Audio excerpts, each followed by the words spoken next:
Okay, next one.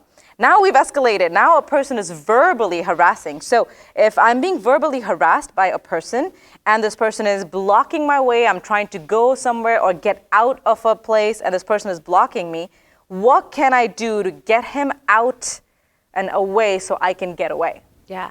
So two-part question, right? Verbal harassment is a problem, and it really depends on what they're saying. Do you believe they're going to do what they're saying? But to add into that, they're blocking you. Yes, you can use force. You have the right to not be blocked into a place. In Washington State, if you are trapped in a place, you could be unlawful imprisonment, right? If you're trying to leave this room and someone stands in front of the door, blocks you, and you're not free to leave and you're not safe, that can be a crime. It can be a felony, even depending on what they're doing. So yes, you absolutely have the right. Now you have to make a choice. What is your training? What is your size? How big is this person who's blocking you? Are they saying they're going to actively hurt you and you believe it? Do they have access to weapons? Do they appear to be under the influence of something, mentally unstable? What is the situation that's going on so you can impact better decision making?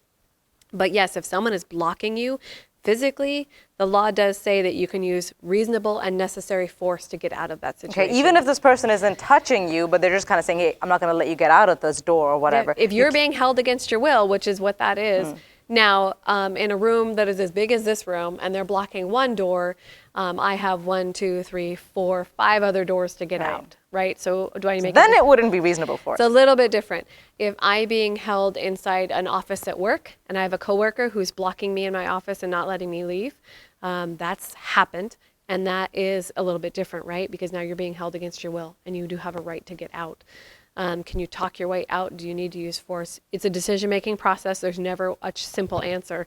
But yes, if you are being held against your will, that is a situation where you can articulate it was reasonable and it was necessary to use force to get out of that situation. And then can you still call 911? Oh, I hope that you do, because this person just committed a crime against you. Very good. Or at a minimum, right, if it's workplace, some people really are not comfortable calling 911, introducing police into the situation. To that, I would say, let's work through it and figure out a way that you can feel safe in reporting. But you have other options, and we'll talk about more later too, but human resources in your workplace is an option as well too. Yeah, that's awesome. So dialing that back, if a person is verbally kind of harassing you, you're walking down a street, and this used to happen a lot, many, many years ago when I was a new transplant to the US, and that was very close to 9/11. And it was scary when you're walking down and, Costco, other places, and then people across the street shouting or yelling. It's scary. So I know this. I've experienced this, by the way. So what would you recommend people do in that kind of a situation when it's just verbally yelling or shouting or screaming? Yeah. My question is going to be, what are they saying? Yeah. And what do you think they are going to do? Because the law is written that you have to be able to articulate, are they threatening me? Are they shouting? Are they calling you racial slurs and epithets?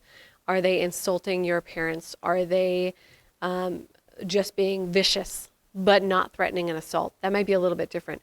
But are they saying, I'm going to come over there and I'm going to hurt you, and you believe that is likely? Then your answer is going to be different, right? And that governs how you react, by how you are taking in what they're pushing out. So in Washington State, if I say, I'm going to come over there and I'm going to punch you in the nose, and then I'm going to kick you in the knee, and I'm going to steal your purse, and you believe that I'm going to do those things, you can defend yourself, because that is a reasonable belief that I'm going to carry out the threats that I'm making. So in that case, you're going to be able to escalate the situation more. If someone is harassing you from afar, my recommendation is going to be distance and time, right? Can you get distance from them? Do you have time to react? Can you film them? Can you record what is happening? Can you start asking people around you for help? Can you bring people to your party? Because no one deserves to be treated that way. Can you bring witnesses over who will help you react and give you a little bit more strength in numbers? Do you need to call 911 because that person is in between you and your car and you can't get to your car? You're in a grocery store trying to get through the parking lot. Are you on campus and you can't get to your dorm? Are you in your workplace and you don't feel safe going in through your office? What is your response? I don't want you to simply ignore that, because I want that person to somehow be documented, contacted at some point in time, and stopped. Are we going to be able to stop everyone from being vicious with their words? No, probably not. But is there a possibility that if someone is so free with vicious and mean words, Are they going to escalate? It's a possibility. So I would look at where are they? Where are you? Is there anyone else with you? Can you film what they're doing? Can you take pictures of their license plate? Can you record the statements that they're giving you? Is this something we need to share, or do we need to call 911 because they're saying not just mean words, but they're saying what they're going to do to me, and I think they're going to do it.